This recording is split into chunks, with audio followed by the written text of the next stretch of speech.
All right, it is time once again to spin the wheel of problematic to determine what is problematic this week. I've got the wheel. It will give us a random topic, and we will decide why that topic is problematic during the show. So let's find out. I'm going to give it a big spin.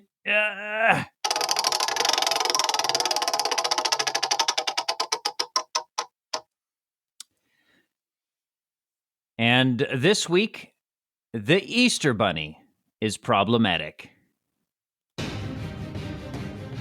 Prophecy foretells of a podcast so stunning, so brave, that it could only ever go by one name.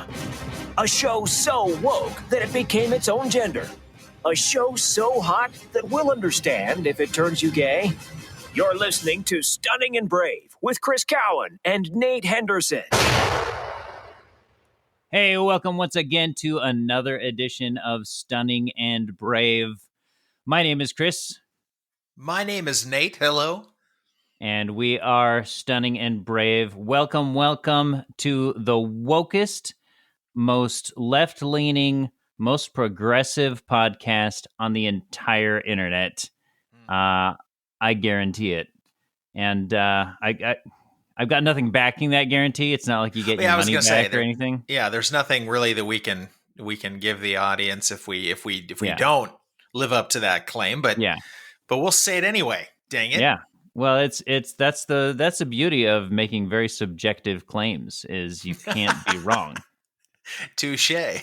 Like it's a matter of opinion. Because that's the thing. Yeah. Like some people might be like, no, you guys actually sound kind of conservative. But what they're not counting on is the fact that we go so far left. Because that's the thing. If you go far enough left, you swing back around to the right. And that's something we talk about all the time on this show. If you go far enough left, you go right back to segregation. Mm-hmm. If you go far enough left, you totally go conservative, authoritarian. It's a different brand of conservatism, but it is definitely a form of, that authoritarian bent. The wheel keeps on spinning. So it is. It's like it's the circle of life, but it's the circle of left. I gotta write that down. There's a song. Yeah, I was gonna say, somewhere. Man, you might want to market that a little bit. Yeah, circle of left. I like it. I'm digging that. Do you drink very many LaCroix or like sparkling waters or anything? Dude, that's like all we drink. Okay, same here. I go through so many. Yeah, I go through so many sparkling waters. I think the enamel on my teeth is just destroyed from the past couple years of pounding sparkling drinks. Yeah, probably. Like the dentist asks us that now. Like every time we go, really? Do you guys drink sparkling or do you drink like those LaCroix and stuff? Apparently they're not very good for your teeth. Don't tell me that. See, no, I don't. I'm happy in my hydrated ignorance. And you're hydrated. And then you have to go and disillusion me. Well, I said, well, thanks for letting me know, Miss Dentist. I'm just going to stick to Mountain Dew only. So there we go. Yeah, that's the case. It's like, what do they want us to drink? You take away our LaCroix. You take away our fun, our sugar. Our sugar. No wonder people hate the dentist so much. It's either LaCroix or coffee. Those are the only things I will drink. Oh, actually, tea. I'm drinking some Earl Grey as well. I'm double. And all three are horrible on enamel. You're welcome, listening audience. Sparkling water will chip away at your enamel, and then the coffee will paint it yellow. So it's that's right. It's a lose either way. Like what do they want me to do? Just drink water like some kind of barbarian? No, thanks. I don't think so. Not on my watch. You can't fool me, Mr. Dentist lady. Not when Cran Raspberry is just an arm's reach away. Yeah. That was a great Brian Regan bit. What's that? Oh, have you seen that? The Brian Regan bit about the cranberry juice? No, I have not. Brian Regan, one of the best comedians of all time, has this great bit about how the cranberry juice is like taking over all the juices, because you go down into the juice aisle at the grocery store, and you just like got cran apple and cran raspberry and cran grape and like cran cocktail and cran. Meanwhile, whoever the salesperson is for cranberry juice is just on it. He's he's in, because the cran man is in everything. The banana man wakes up in the morning and he's just like, man, I ain't into nothing. Oh, Brian Regan. Cranberry is assimilating all the other drinks. Yeah, it totally is. Yeah. A nerd reference. Cranberry is the Borg of mixers. Oh, okay. Yeah. Yeah, I know. I just killed my own joke. I get it. Yeah. There's one or two listeners out there just dying right now. I just watched, speaking of the Borg, I watched all of the Picard Star Trek series on the network, the streaming service formerly known as CBS All Access. Okay. And I was like, I'm just paying for a month so I can binge watch Picard, because I freaking love Star Trek Next Generation. I grew up with that. Yes. And like Patrick Stewart will always just have a warm place in my body. Specifically in my heart. Huh. But, okay, yeah. Thank you for specifying. Did I need to specify that? Yeah. Well, yeah, in that case, yeah. Okay, all right. Well, he's got a special place in my heart. And so seeing him as Captain Picard again was pretty awesome.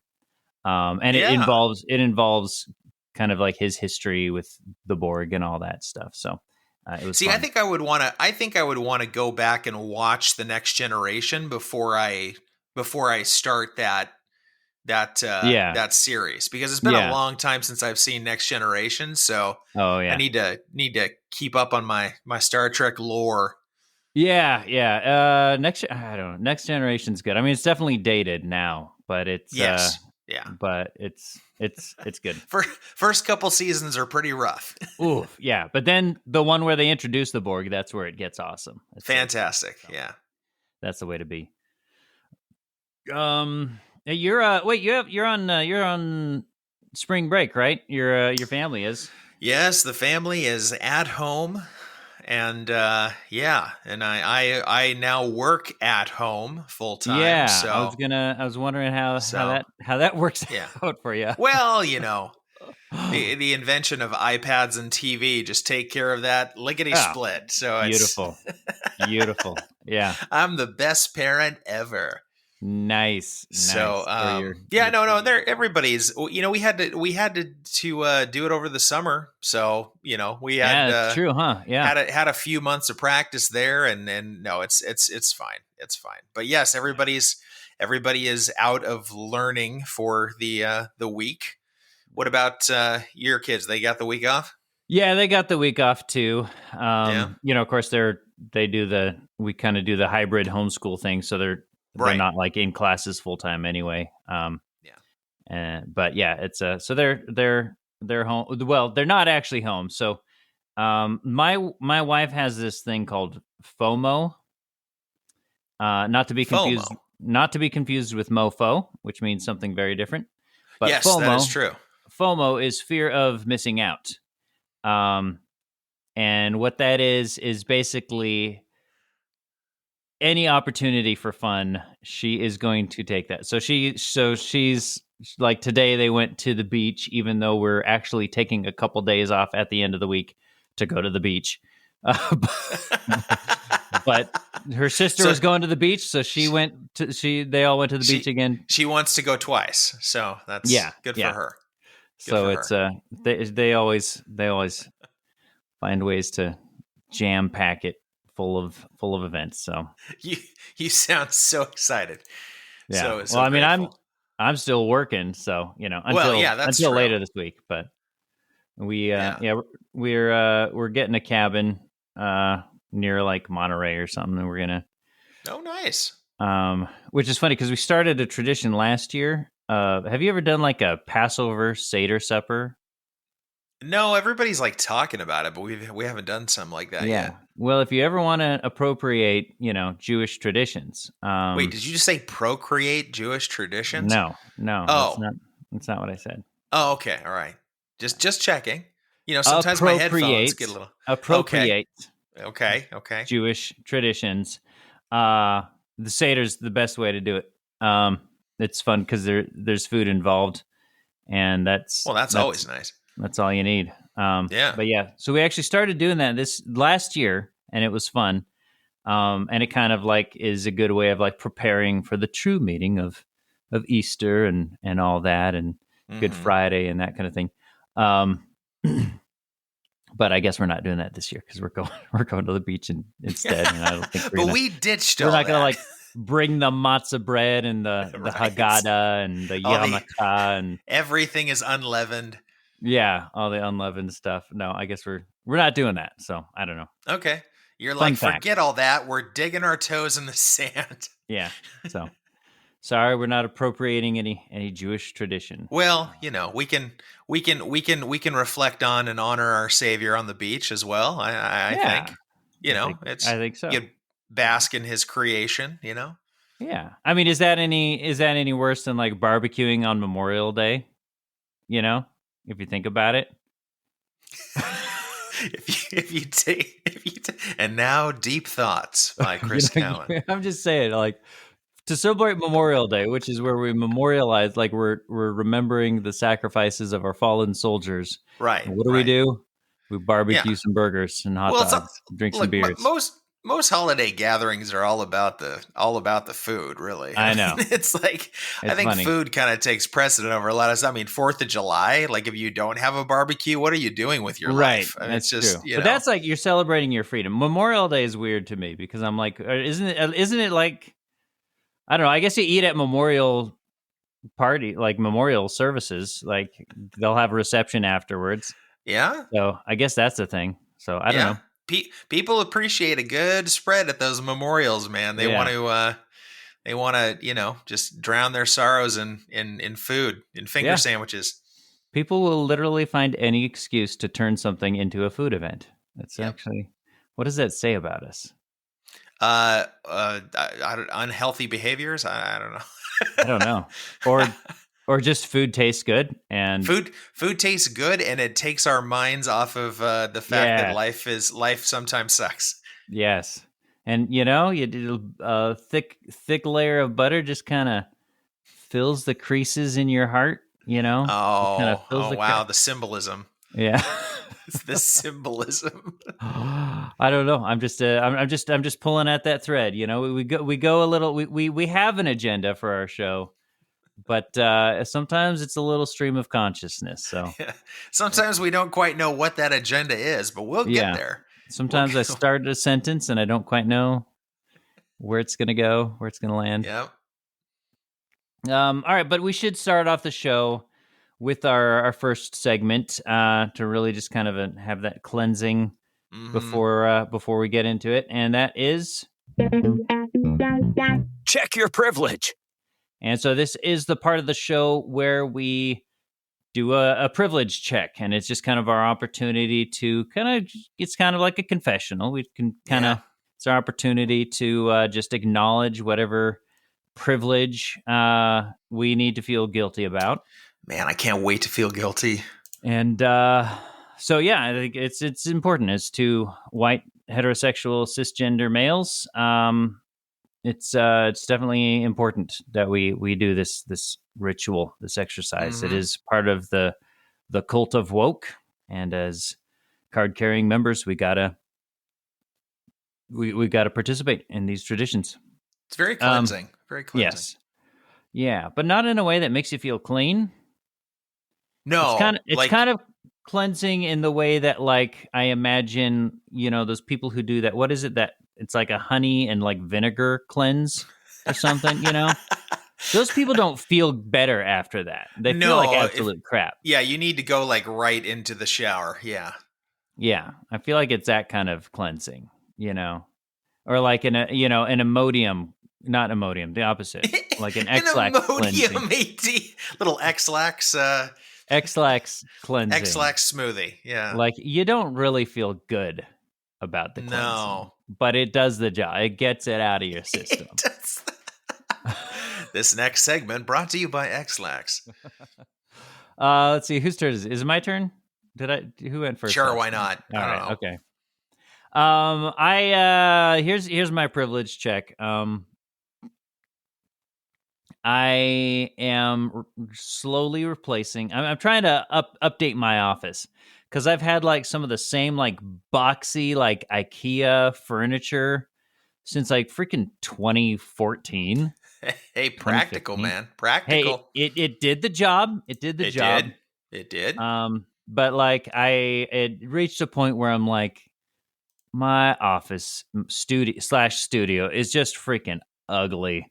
And I've just got like this dark, like boxy IKEA furniture, and it's just hideous. And then like I was using like these IKEA like tabletops for my desk, and it got so bad that like I have this keyboard tray screwed into it, and the keyboard tray was just falling out of the desk and just like not staying in or anything. It wouldn't hold itself together. So, you poor guy. So my privilege check is I'm replacing the ugly IKEA, square box shelves and that kind of thing with new furniture. And I'm going, you know what's hot? You know what's hot these days? Mid-century modern, baby. So that is wow. And that's like my jam anyways, because like I'm always... Mid-century modern. Yes. What on earth? What is that? So imagine, mid-century. Pretend you're in the middle of the last century. Okay. And then imagine the kind of furniture you would have had. Like 50 years ago. Okay. 60 years ago. Okay. And so that's the mid-century style. But I'm not like going back to the 1950s and 60s and bringing that furniture to the present or like going to an antique shop. And so it's mid-century style, but it's modern. So that is mid-century modern. So anyways. You are such a freaking hipster. Every time I think that we've just moved on and that you've left your hipster ways behind, then you pull this crap and you start, it's mid-century. I'm thinking 50s and 60s somewhere. I mean, come on. For those of you who are audio only and not watching our videos on YouTube,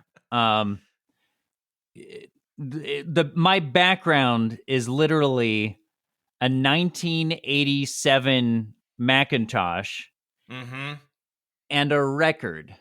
I was going to say, you moved the record player, which would have been right behind you. Yeah, but there's a record behind me, and then like literally nothing in my background except for maybe like 2 office trinkets. It's all like at least 30 to 70 years old.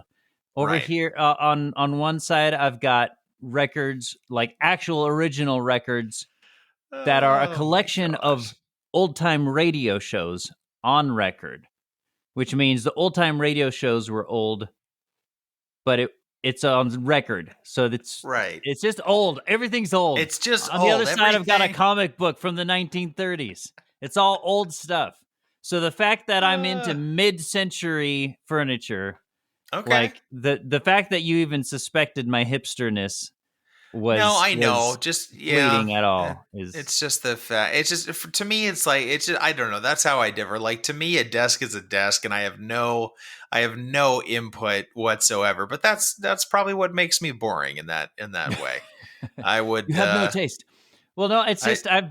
You know what? Sometimes I'm totally cool with that. Like I'm just like because I can't imagine how emotionally draining and mentally draining that must be to try and figure out what piece of furniture matches me. It's just okay. But hey, here's the thing. You're a noob to working from home. You've been doing that for like a year. True. Right? True. But I also married an interior designer. Right. Maybe not by professional trade, but she's more than capable of it. Totally. Well, we both did, but Yes. I've been working from home for more than a decade, dude. So about a That's decade. true. That's true. Maybe when So you hit that decade mark, it when you've starts to been wear. working from home and had kind of your own space for 10 years, at some point you start to be like, this is a pigsty, or this is just ugly and I need to clean it up and stuff. Mm-hmm. Now in your defense, you're like, I don't know which office you work from. You don't work from your bedroom, do you? Or do you? No, I work in my bedroom. We Okay. took So one of the closets and kind right, of and so fashioned your a. wife has always decorated your bedroom. Your Oh wife yes, decorates whatever room you're in. So it's not gonna exactly. look ugly. But for me, Not at all. I've been the one picking out my desk, and whatever's in my office is probably there cuz I picked it out.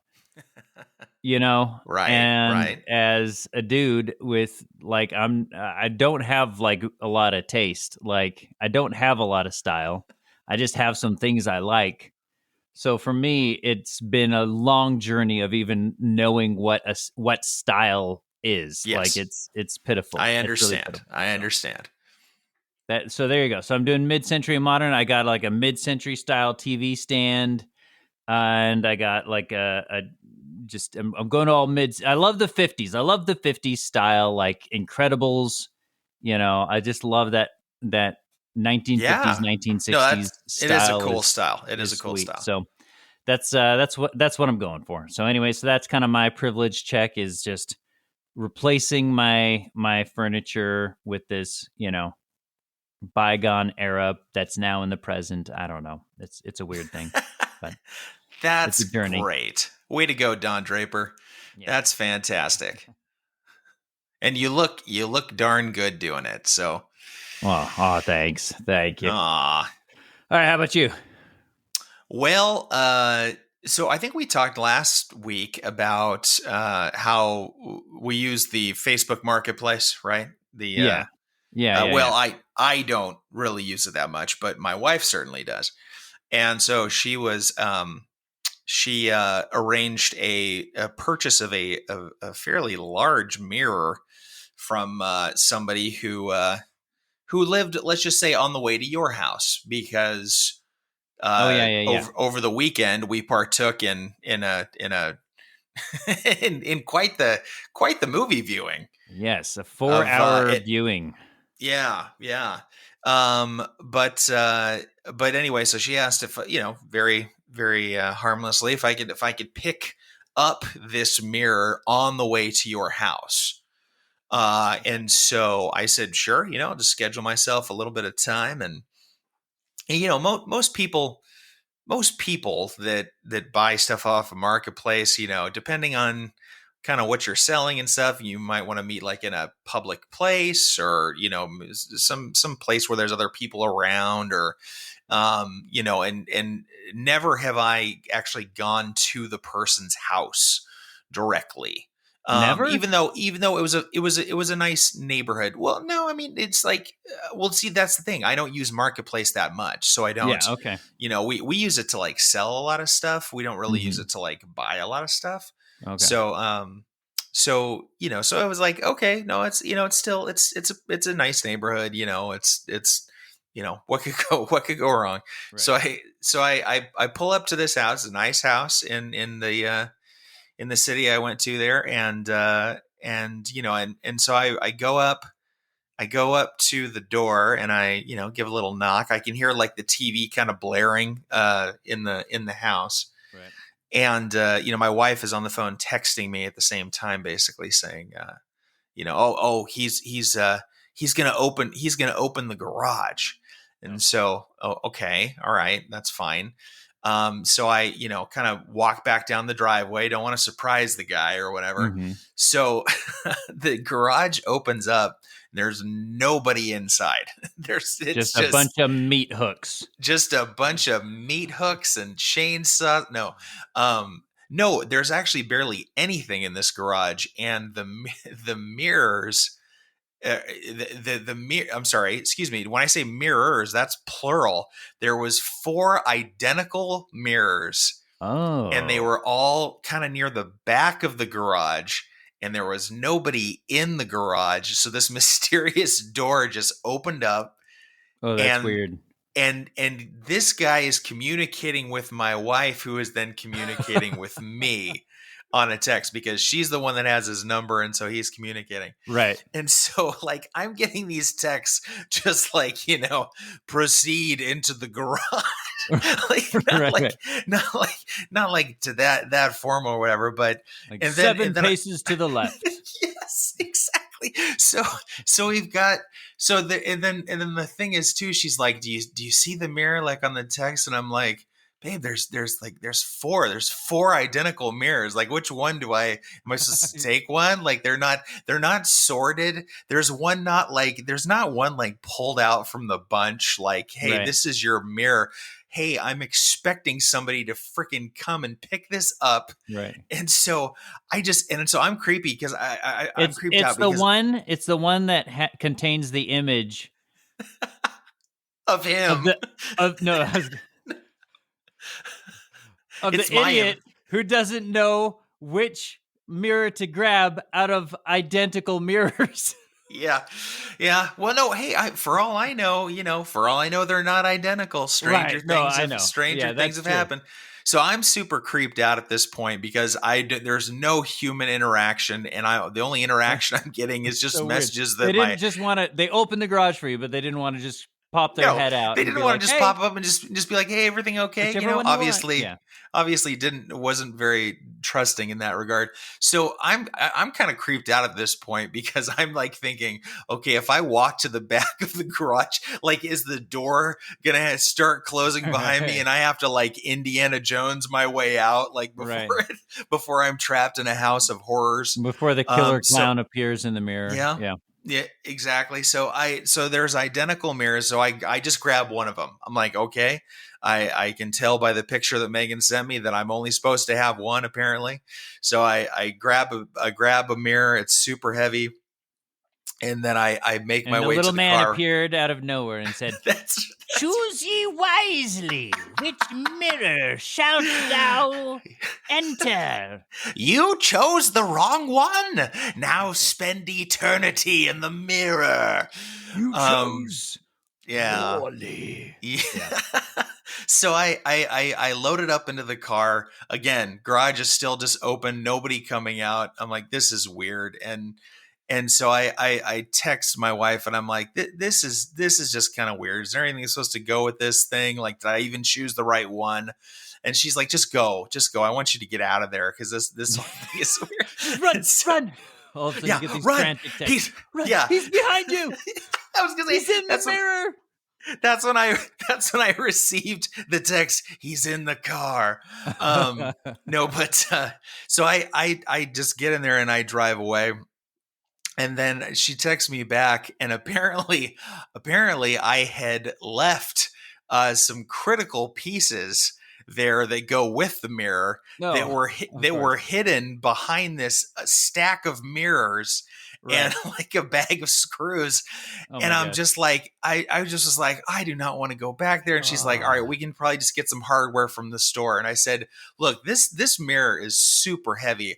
I think you are going to be screwed if I do not go back and get that. Man. And so I have to do a U-turn about a mile out. I go back to this thing. I'm like, could you please text him and tell him to open the garage door again? So the garage door opens again, and then I have to very cautiously walk in, and then I end up having to scrounge around for this plastic bag. It's like, dude, if you're not going to show up, if you're not going to greet the person, or if you don't even want to interact with the person, at least set aside the stuff that somebody needs. Don't make me search your whole garage for like the pieces that were supposed to go with this.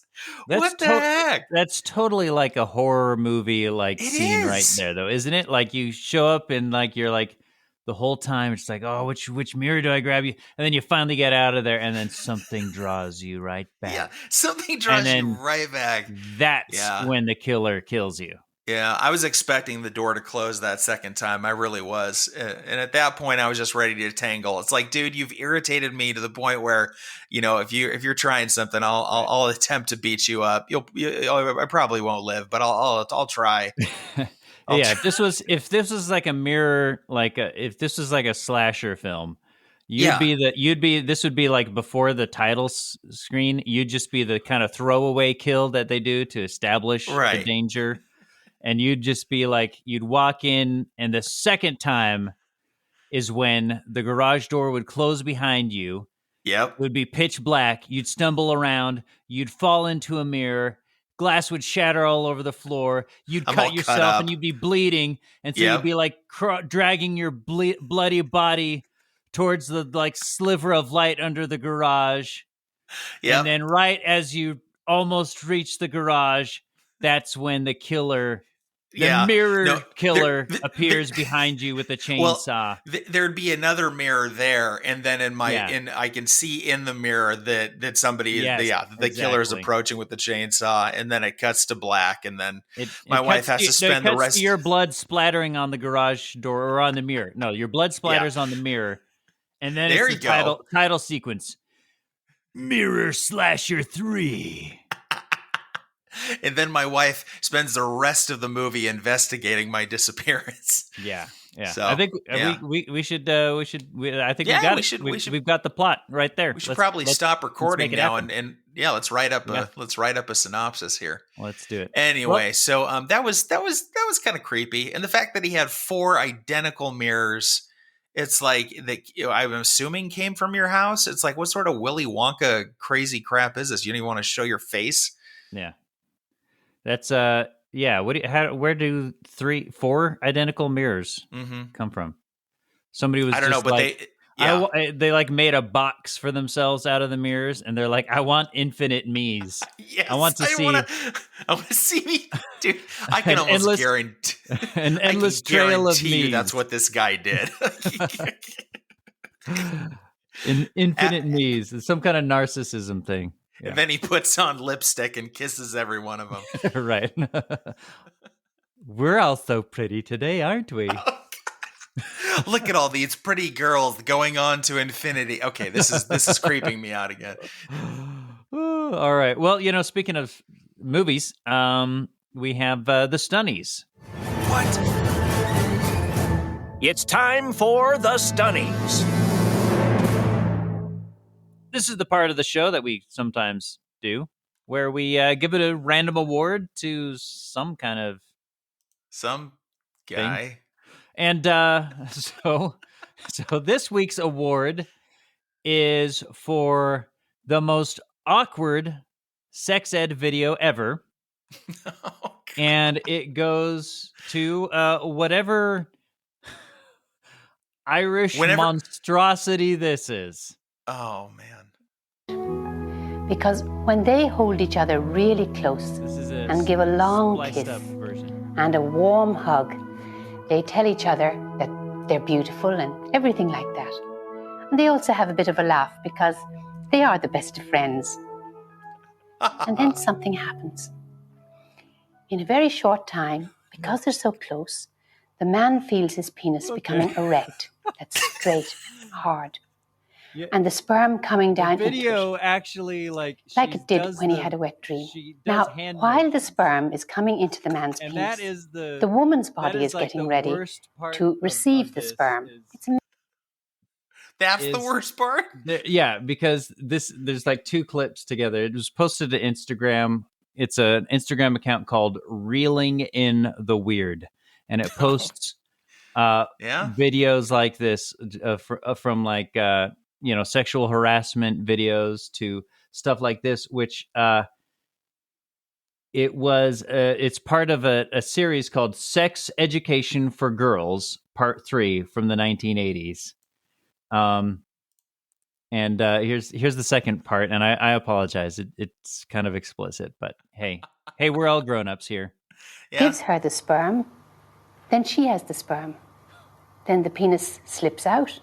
And that's all. And that's called sexual intercourse. Some people call it having sex. So the man passes the sperm to the woman. And now his sperm is in her. Now, possibly you're saying to yourself, oh, I'll never do that. It's awful. Because, when you hear about it first, it sounds very strange. But God has made it really lovely. An exciting and pleasant feeling, kind of slippery inside. Okay, anyway. Oh, all right. Yeah. All right, anyway. You just went a couple seconds too long on that one. I did. That's sorry. That's what she said. No, she never said that.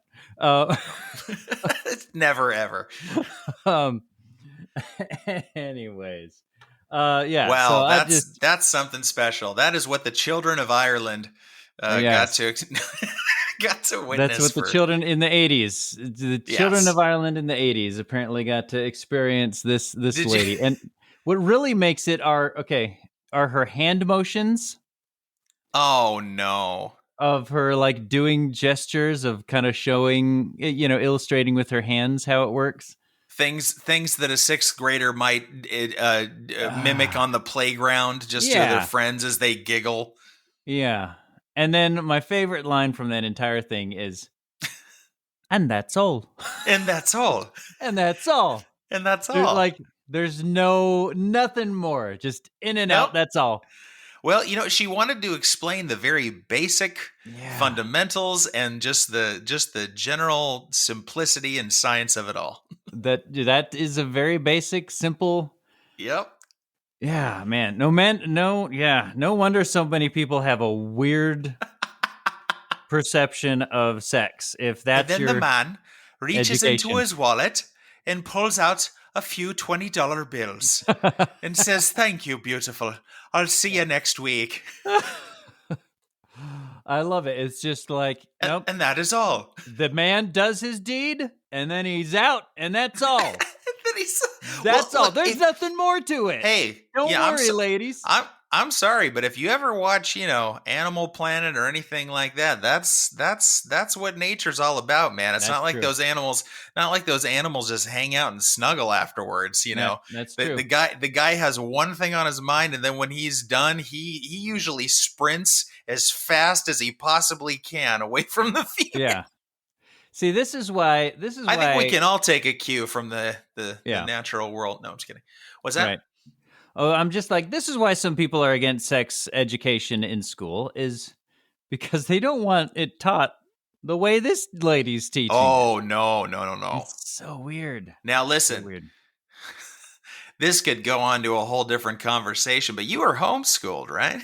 I was actually gonna ask, how do you remember? So when what you learned sex ed?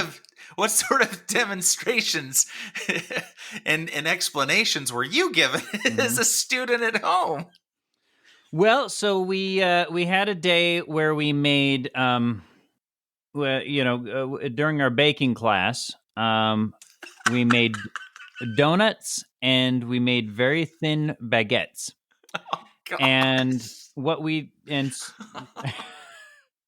I think I see where this is going. I can't. No, that's all right. You don't have to explain. No, you want to know? You want to know? No, I'm so sorry I asked, but if you really want to, go ahead.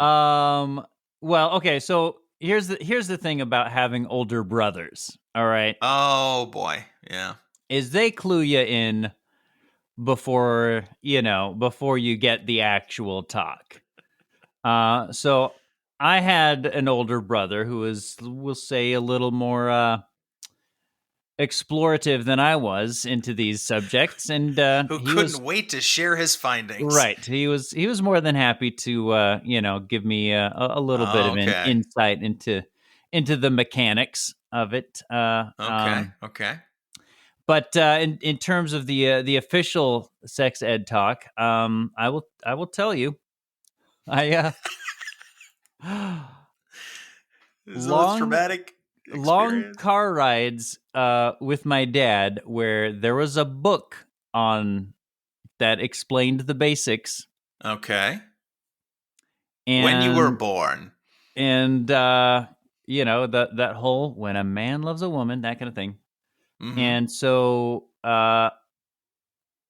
I would read. I like it how you're like trying to just gently approach this. Just throw it out there, Cowan. I would read a chapter from the book out loud during the drive, and that was kind of my. No, they asked you to do that. That's how it worked. Yeah. That's. Dude, well, your parents were smart. They did it in the car, so you couldn't like run away. Yeah, I couldn't run away. Yeah, in fear. Like that's actually pretty brilliant because where are you gonna go? At that point? Right. At one point, I opened the door and just decided to risk it. It was worth it. And he had to come back. He just pulled a John McClane and just dove out. Yeah. But yeah, so that was kind of my sex ed was. Wow. Reading. I was actually reading The Birds and the Bees to my dad. Out loud to your father. Out loud to my dad. Dude, I can't. And he was there for any questions I had, and didn't really have any. So, wow. Yeah. How about you? What was how did you get to talk or whatever? Nothing nearly that exciting, man. No, I grew up in public school, so we got the. We got the gist of it in sixth grade, or at least the beginning part of it, only to be followed up in it had to have been junior high and high school to some degree. Just each one just trying to up the ante in terms of details. Yeah. So, but no, honestly, dude, like I cannot remember a single conversation with my parents about that. Like I seriously, I learned it all. It was all on the playground, man. Like it was it was all on the playground. And I could totally be wrong, but I honestly think I would remember a conversation with my parents like that. And I do not remember. I remember a lot of things, but I do not remember that. Yeah. I feel like you would. So I think, not to say that they kind of copped out on that one, but I think they let the school system do its job. And boy ever did it, because I learned more from my friends on the playground than I ever did from my familiar. I don't know if you can credit the school system for that, but no. Well, they intentionally or otherwise, that's how it came about. Yeah, they put us all around the tetherball, and that was that was where the conversations took place. Oh my gosh! Wow. Yeah. I think. Have you thought about how you're going to approach that with your kids? We're starting with a book. We're starting with a book. I'm probably not going to force him to read it out loud in a moving car, but we'll and they go to a Christian school too, which means they won't hear anything about it there. Right. Right. But but I don't know. We'll probably use literature, and of course this Irish woman's instructive video. Obviously. Yes. This is how I'm going to introduce it to my kids, as I'm just going to put this video on and just sit back and film their faces, I think. What could possibly go wrong? Film their reactions. That is what we call Instagram gold. Yeah. Now, I kind of feel like it's weird that there's something like, I don't know if it's just like the Christian culture, but there's something in the Christian culture that is like so taboo about talking about sex, and I haven't quite I think we've gotten better about it, but I haven't quite wrapped my mind around it, because it seems like the first introduction a lot of like Christian kids have to sex anyways is sex is bad, and that's like all you know about it until one day somebody says, oh, but it's also good, like if you're married and stuff. Yeah. They're like, oh, shoot, they're probably like a few years away from getting married. I guess we should tell them. Yeah. I'm like, well, since your wedding's tomorrow, I think we should have a little talk about how babies are made. Lovely rehearsal dinner, by the way. Yeah. Did I mention the car ride with my dad was on the way to my wedding? Did I not mention? Wow, that made for an awkward night. Yeah. Looking at your bride to be, and it's like, dude, you would not believe what I just found out. So baby, do we have like a donut and like a croissant, like, or some kind of like a banana maybe? Our rehearsal dinner's at El Torito. I don't know what you. I can't use anything here. Yeah.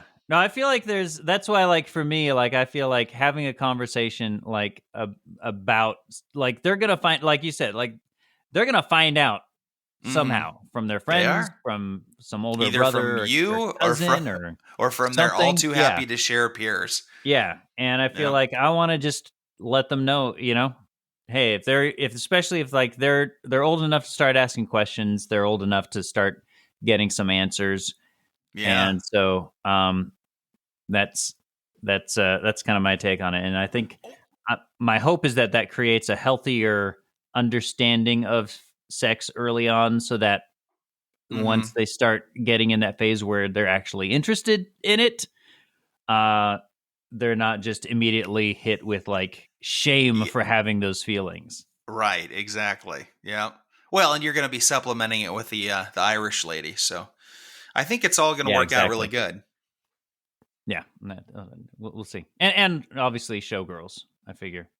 Well, yeah. I mean, you got to, there's like a top 5 list that you Game can of Thrones, or what's that new raunchy one, Bridgerton or whatever? Bridgerton. I don't know. I've only heard whispers in the dark about it. I have no idea, but I think it's supposed to be like super explicit or something. I have no idea. I don't know. I don't know. I wouldn't know. Sure. Don't want to know. Sure. All right, you can scratch off that last one, but no, let's all right, there's way too much material for our children to reference, and I think it's a fantastic idea if we head it off at the pass before they can discover it. That's it. That's a great plan. Moving along. The Social Net Jerk. All right, this is the part of the show where we find people acting a fool on the internet. And let's see here. Here's a good one. This guy posts. You wanna take this one? Sure. Some guy named Sebastian says, anyone ever asked a Christian for their shirt and coat? Jesus explicitly told them what to do, but I've yet to receive a shirt and coat, or even been offered one. And then he tags Father Nathan Monk. So I guess that's some. I'm assuming that's a man of the parish, perhaps. A man of the cloth, yeah. Man of the cloth. Yeah, and so obviously what he's referencing here is where Jesus talks a lot about being extreme in how willing you are to give to others, including like, hey, if there's someone who like asks for your shirt, I'll give them your cloak also. And like just like go above and beyond. Yeah, go above and beyond. If someone asks you to walk 1 mile with them, walk 2 with them, that kind of thing. That's right. And which is great, and it's something that like I think is good to take to heart. And so that's what he's referencing here. And I guess this guy is not a Christian, and he's like calling out Christians for never offering their shirt and coat, I guess. Which like, is, it's a very, very literal. It's a very literal, like you're taking that one example and just literal interpretation, I guess. Yeah. I think it's hilarious because, well, first of all, so what I love is the man of the cloth that he tags is like, all right, what's your address? Email me and I'll send you one of my shirts. like I've literally never had anybody ask, hey, can I have your shirt? It's kind of a weird thing. Most people have shirts. It's not something that's in short supply. But if you really want a shirt, if you really want my shirt, yeah, okay, you can have it. But I just love one for you. My take on this is like, dude, just head over to like a mega church, because like you go to any like worship service at a mega church, and they'll be shooting. They shoot T-shirts. They have T-shirt cannons that they just shoot out at the audience. I mean, those mega churches are a big production. Like, it's a full-on concert. Yeah. Going to, like, I never know if I'm worshiping God or worshiping the guy with the $500 sneakers. But they'll hook you up. They got t-shirt cannons. Yeah, I was gonna say, play your cards right. You'll get a full wardrobe. Yeah, you're fine. You're fine. Maybe what I would do is I'd go to one of those churches with the preachers in sneakers, and the guy who's got the $800 limited edition Jordans. Don't ask for his shirt. Ask for his shoes, dude. You're there you go. Totally missing then pawn the shoes and get yourself some shirts. Yeah, exactly. If you really need the shirts still at that point. But I just think that's a hilarious take, because it's like, what's your point? In this day and age, nobody's gonna come up to you and be like, dude, do you want my shirt? Like, who has ever come up to somebody and said, I mean, aside from, maybe seeing a homeless person in the cold, right? I'm guessing that Sebastian doesn't quite walk around having that look to him, that somebody's just going to be like, you need to take my shirt. Yeah. I feel like if I offered my shirt to someone, they would take it personally. Like, what are you trying to say? Like, what's going on? What's up? Well, I'm so confused. Like, what's wrong with my shirt? Am I too revealing? You don't like what you see here? Like, especially if it was a girl. Like, if I'm offering my shirt to a girl, that's super weird. Like, you got a problem what are you trying to say? Like, are you body shaming me? Like, you got a problem with Massimo? Like, I don't understand. Yeah, I don't understand. But so I don't know. That's a weird. That is weird. Yeah, it's a weird take.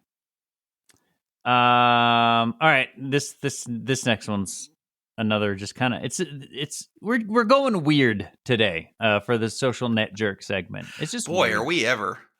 So this is one of those, somebody posted this to their Instagram, and what I love about the internet is you can find any profound sounding quote that validates what you already think. Mm-hmm. And because somebody used words that agree with you and put them in an image, you can like repost that and it somehow like validates you. Like the fact that someone's put something in text and like shared it like this deep, profound truth doesn't mean that it's actually true or that your beliefs are any more valid. It's just text and an image, but people treat it like it's gospel. And so that's what happened here is somebody posted this. Who knows where they got it? Who knows who originally said it? But here's what it was. Most black sheep of the family become self-healers, break their generational curses, fear, guilt, and shame, and start their own lineage. Wow. So it's just not true. I've observed a lot of black sheep in a lot of families.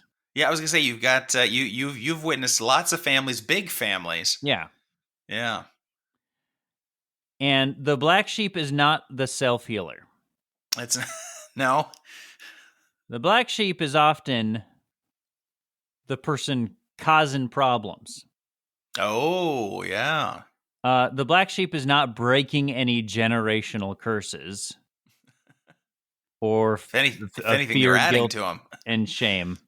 Yeah. And I mean, it's just not true. Most black sheep of the family become self-healers. That's just a made-up statement. There's no basis for that. There's like nothing backing that up. But somebody decided to just put it out there. They typed it, turned it into an image, and now, of course, it's true. Right. It validates everything. Wow. Yeah. Yeah. It's that's a lot of assumptions about a black sheep. A lot of assumptions, a lot of just unfounded, like generalization right there. I think maybe there's a 1 in 1,000 chance that could happen with a black sheep, and maybe they go on to become a motivational speaker or something like that, or they get a nice testimony after, for sure. Yeah, for sure. There you go. But most, I think a lot of black sheep, they head down a pretty interesting path that's not quite the self-healing that we'd like to believe here. Oh, yeah, I would definitely say not most black sheep of the family don't end up being just these amazing self-healers. Some do, sure. Some people do. And if you come from an already dysfunctional family, sure, maybe. But just this idea that if you're the odd one out in your family, it's just this whole it's this narcissistic thing that happens with social media where you can find a quote that validates anything you want to believe, and somehow it gives you this sort of chemical reaction of validation that just because, hey, somebody put something in text, quote, in a text image that I like, now all of a sudden I feel better about myself. And I don't know. It's just, and it's always, and it's stuff like this. It's one thing if it's talking about, here's an insight into life. Here's a quote from Shakespeare, all the world's a stage, or something like that. I don't know, something more universal. But so much of it is just narcissism and just about me. Yeah, I may be a black sheep of the family, but that's because I'm a self-healing, curse-breaking lineage starter. Yeah. Whatever. Everything I've done to my entire family has just been justified in one meme. Boom. Yeah. If that's true, you probably don't need to post a text image about it. No. It'll be true. You'll break that generational curse, start that new lineage, and self-heal, and that'll be great. But if you have to post about it, kind of cheapens it, Just a bit. Yeah. Maybe your new generational curse is posting annoying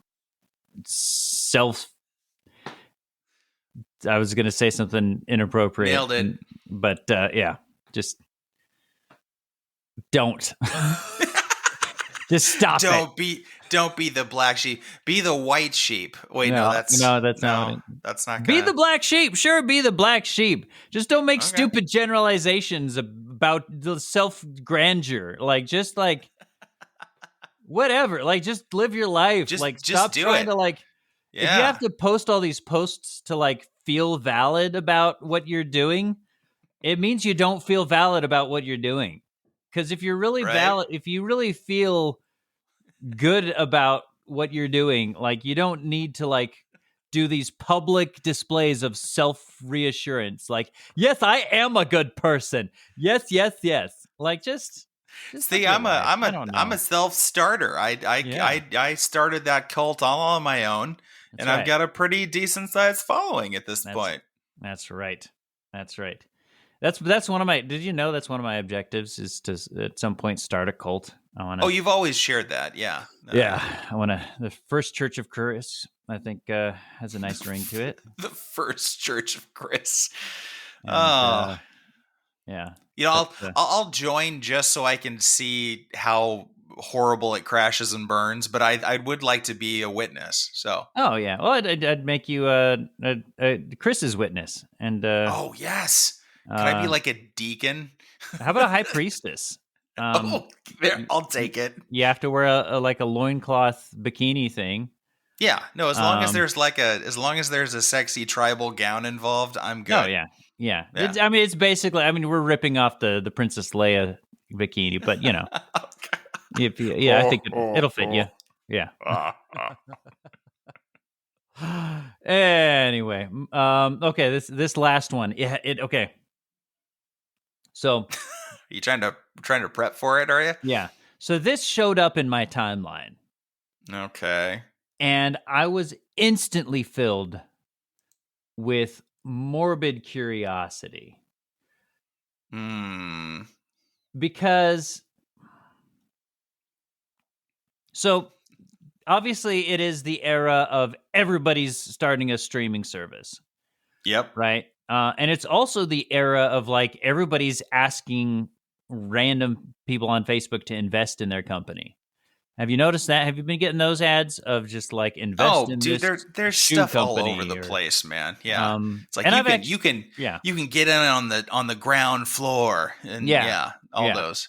I did invest in one because it's by like a Disney animation alumni, and because Kevin Smith had a really good ad. Yeah. No, but this one made me guffaw because made you reach for your wallet. Oh my gosh! Because okay, so we already have like several Christian alternatives to like Netflix. Yeah.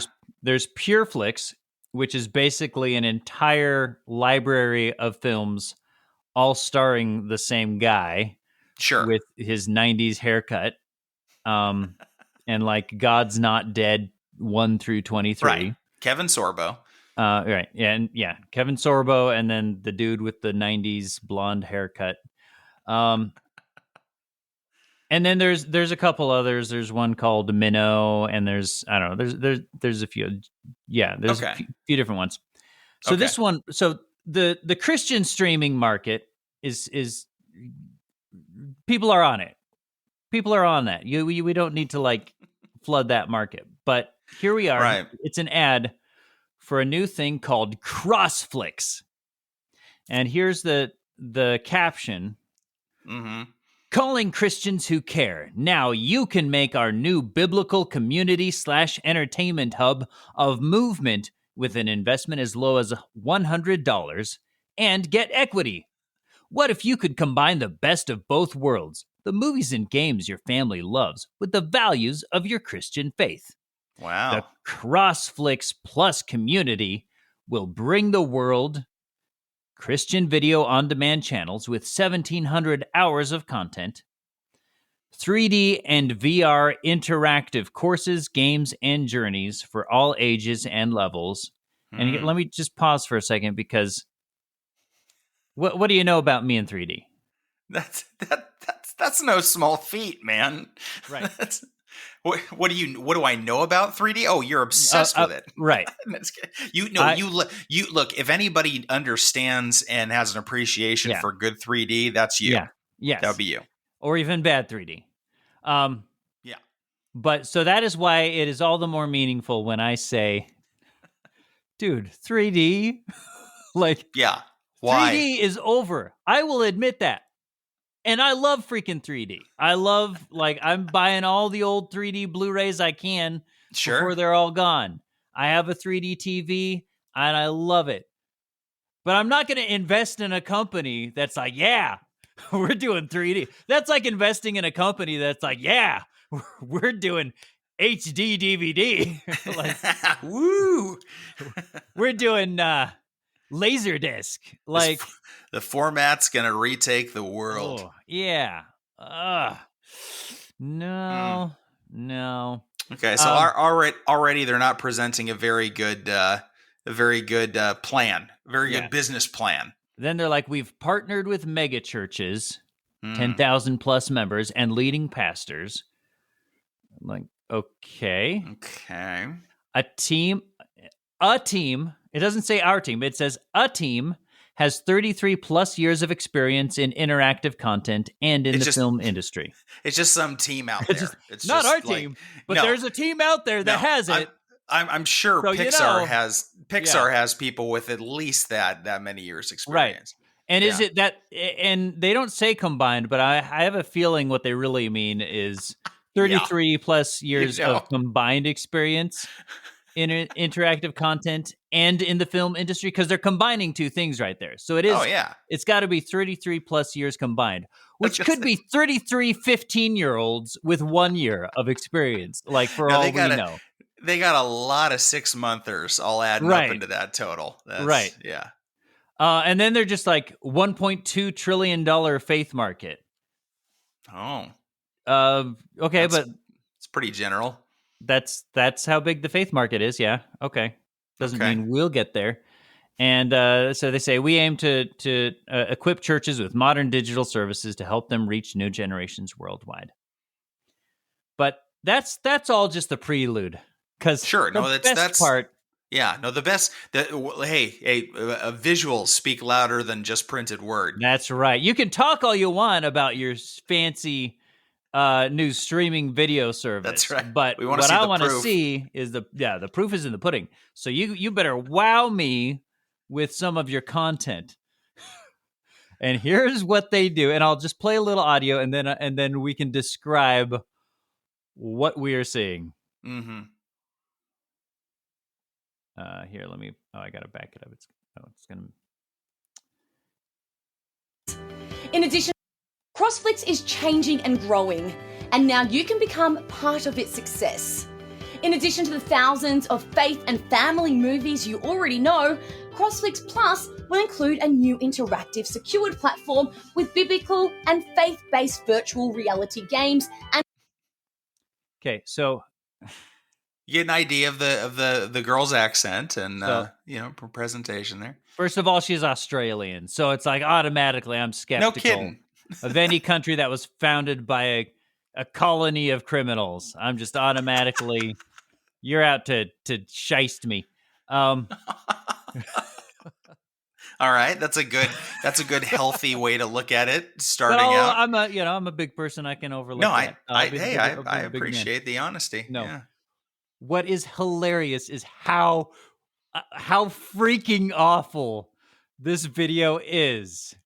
It's like you have to go out of your way, to make a video this bad.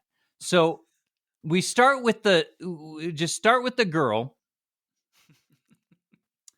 She's not looking at the camera the entire time. She's looking off screen, reading whatever teleprompter to some cue card or something. The entire time. For some reason, they green screened her into some kind of stock photo of like someone's back patio with lawn chairs and crap and a fire pit. And they photoshopped her behind the fire pit. Well, you got to have some dimension. Yeah. Cowan, you got to have some third dimension. And she's behind the fire pit, but like not positioned right. So she's like, her knees kind of come to where the ground would be behind the fire pit. Yeah. And it's like not the right location at all. And it's cropped terribly. So they like tried to mask around the fire pit, but like they masked a little too much. And so like you can actually see behind her because there's just a hole in her pants that reveals like the tree behind her. And on top of that, they just throw a random puppy onto one of the lawn chairs. Yeah. And they just have this random puppy in the scene for no reason. Except to be like, look, here's another crappy green screen job. Well, they didn't think the fire extinguisher was enough there in the back. So it was... And like everything about this screams like a 12-year-old it's a 12-year-old's first time playing with like green screen technology because nothing in it makes sense. Her color scheme doesn't match the background. Like there's no continuity there. And same with the puppy. It makes no sense. So it's just an awful green screen job. And this is the video that they are using to try to attract investors. This is their selling point. To be like, hey, this is the Netflix of Christian content. These people are going to go far. I'm definitely going to pour money into them. You mean I can start as low as $100? Wow. Sure, they can't nail basic green screen or like even like scene composition, like setting up a shot and being like, this is where the object should go in that shot. They can't master that, but I'm sure they're going to nail that 3D and VR stuff like it's nobody's business. See, I think you're looking at this. I think you're looking at this all wrong, Cowan. Think about it. If you invest in this company, think of the amazing films that they will come out with that we can all experience on B-movie night. That is a great point. I mean, there's a part of me that's just that almost wants them to succeed to the point where they start actually making films, and I want to see those movies, man. I want them to succeed just enough to make the movies. Yep. But not enough to make them any good. Oh, no. I think that's a realistic goal at this point, based just on their advertisement. Yeah. Because it is terribad. It is so bad. And it's I literally said like, oh, it's like a 12-year-old's first time with green screen technology. But literally, my 12-year-old could do a better job than this. In literally every way. Like I could tell my 12-year-old, hey, learn green screen and make a video. And he'd be like, sure, Dad. And it would turn out better than this. I freaking guarantee it. He would pay a greater attention to detail than these quote unquote producers ever did. Yeah. So it's insane. And then that's not even the best part. No, that's the best part. But it continues. It continues because this company, because I clicked on an ad and I just out of morbid curiosity, I'm like, I have to find out about this crazy stuff. Because I clicked on it, now I'm identified as someone who clicks on that. And now their advertisements are flooding. They're following me on Instagram and Facebook. Oh, no. And it gets even better because not only do they have this girl in a random backyard and then the random puppy just green screened into a random scene. They do this same scene of her with the green screen, and they keep posting that same video but with different backgrounds.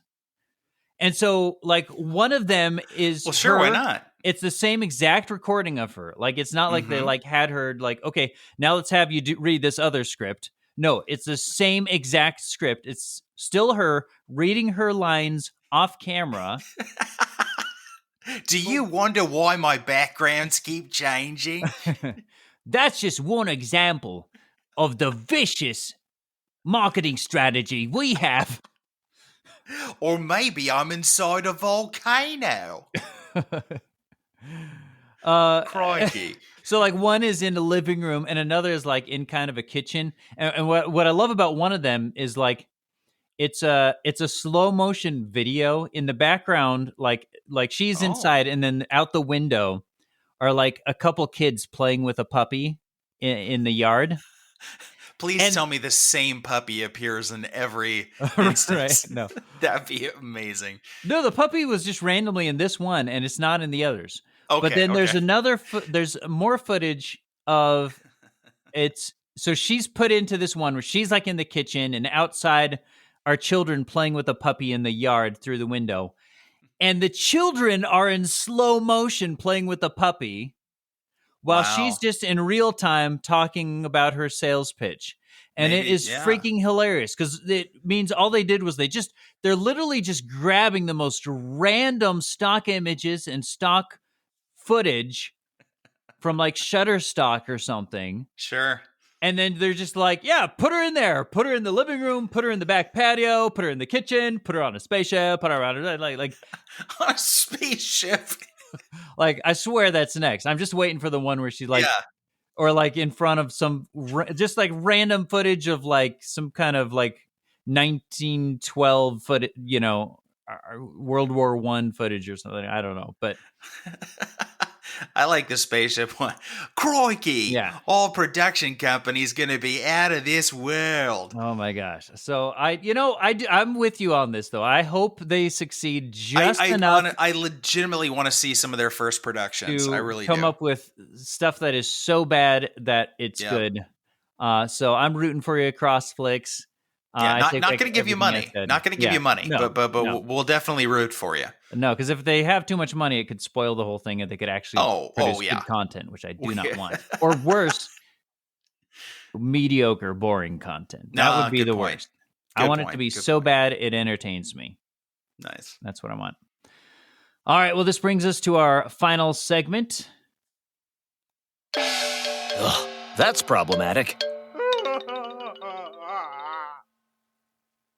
And as we heard at the beginning of the show, thank you to the Wheel of Problematic. Mm-hmm. This week's random topic is the Easter Bunny. Mm-hmm. And Easter's coming up. You got any plans? Oh, just hanging out with some of the fam, the extended fam. The extended fam and a big hunk of ham. That's basically what our Easter festivities come down to. So that sounds good. What about you? Yeah, we're some kind of family thing. Yep. Probably had some eggs for Jesus or something. There you go. Yeah. You find the eggs, Jesus. Yeah, that's totally connects. All right, so you posted in our Stunning and Brave Autonomous Zone, which is a Facebook group. Yeah. And they delivered in a very short amount of time. Yeah, because we literally posted this before we started recording. And well done. We got some people with too much time on their hands, and I love it. Those are my people for sure. Yeah. And I also posted on Not the Bee, because we are one of the official, unofficial podcasts listed on notthebee.com. Fantastic.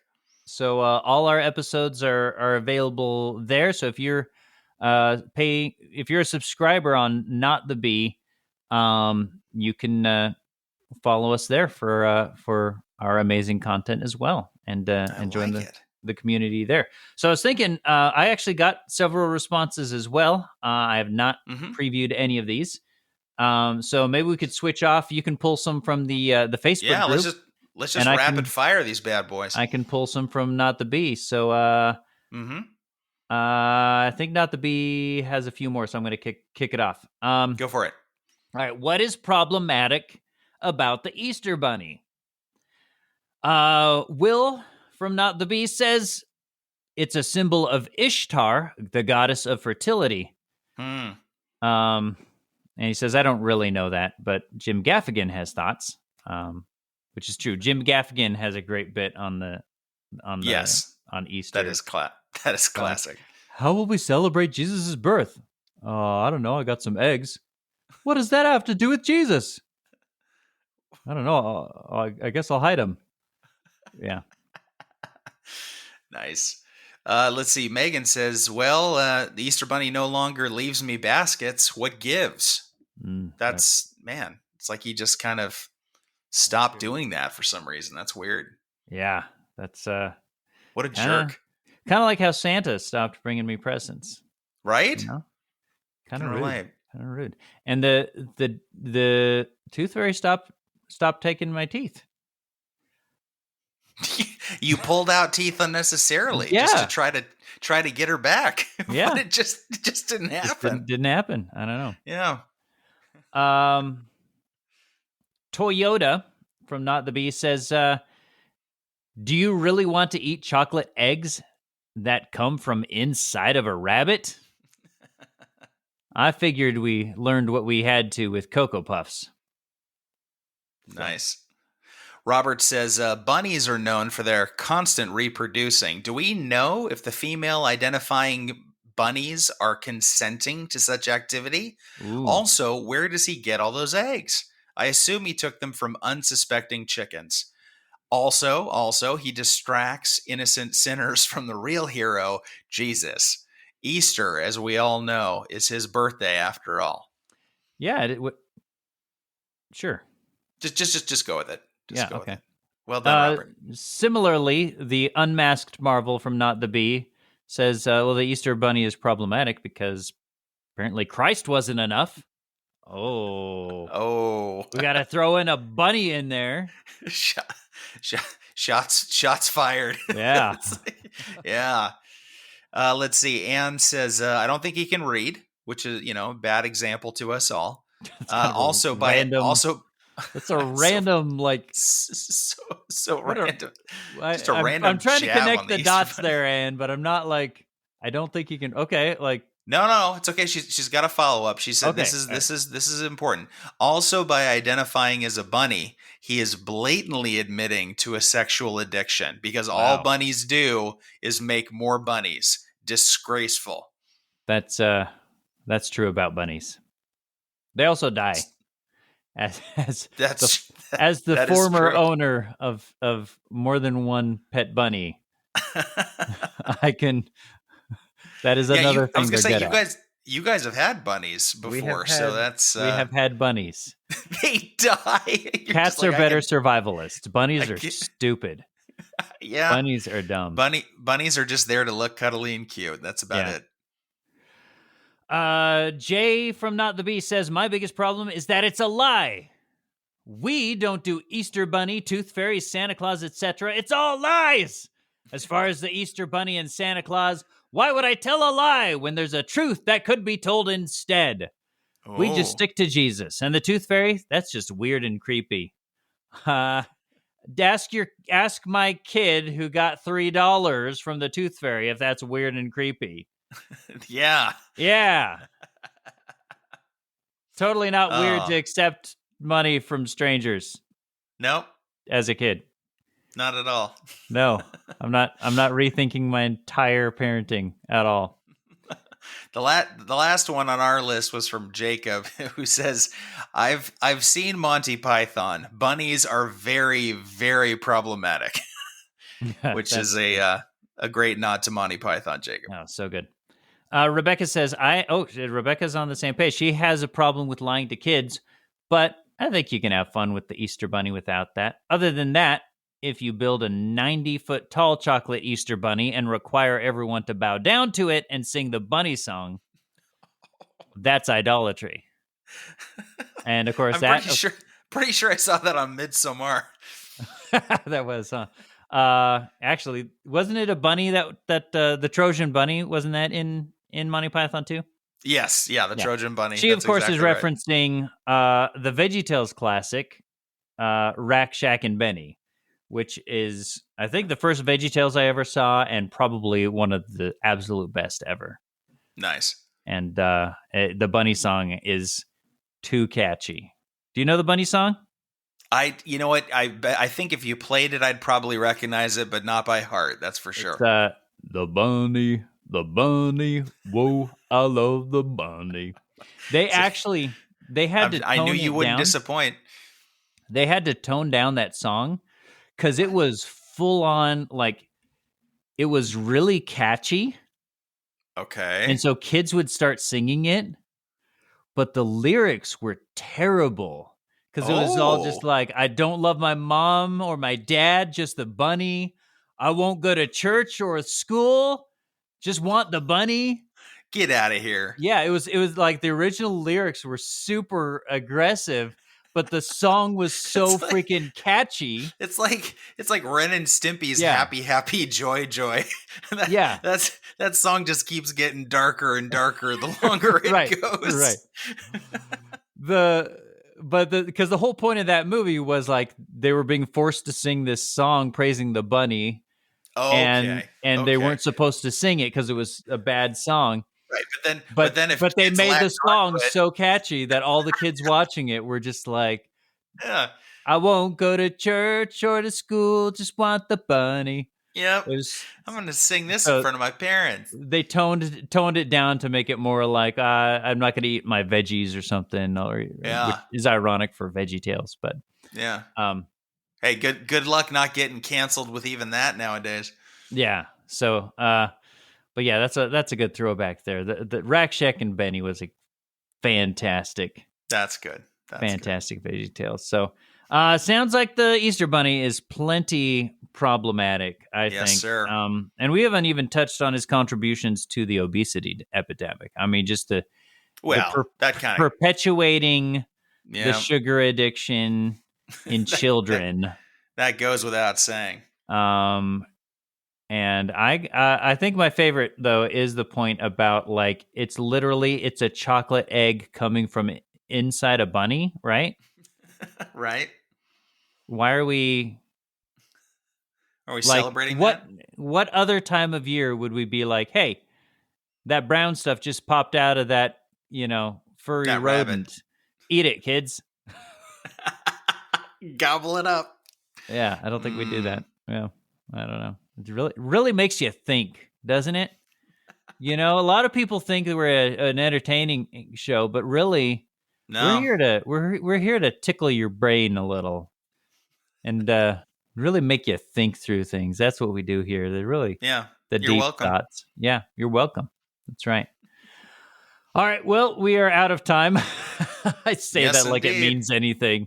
I say that like it means a damn thing. We're 24 minutes over time, and we have been like the last 6 episodes. Yeah, we have fun. We have such a good time with you, our listeners. So thank you once again for listening, and we'll catch you next time. Bye. If you're not telling everyone about this show, you're probably a potophobe and a Nazi.